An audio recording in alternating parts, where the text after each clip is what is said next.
Hello guys, আমাদের ছিল 5:30টার সময় ট্রেন। ঘুম থেকে তাড়াতাড়ি উঠে ট্রেনে করে চলে গেছিলাম ঝাড়খণ্ড। তো মাসির বাড়িতে ইনভাইট ছিল, দেখো আমরা কারে করে বসে পড়েছি।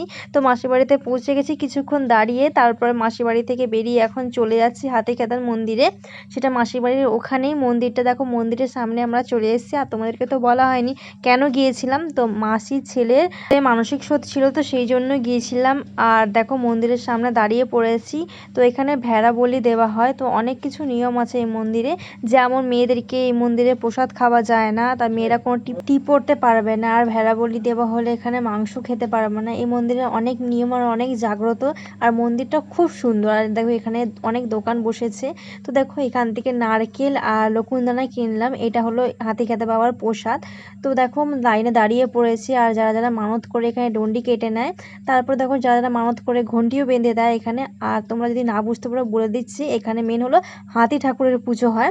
তারপরে দেখো এখানে ব্রেকফাস্ট করতে চলে এসেছি, চপ মুড়ি ঘুগনি খেয়ে নিয়েছি, তারপরে আইসক্রিম নিয়ে নিয়েছি, তারপরে দুপুরে চিকেন দিয়ে ভাত খেয়ে নিলাম, তারপরে বেরিয়ে পড়েছি বাড়ির উদ্দেশ্যে। আর আস্তে আস্তে খুব টায়ার্ড হয়ে গেছিলাম।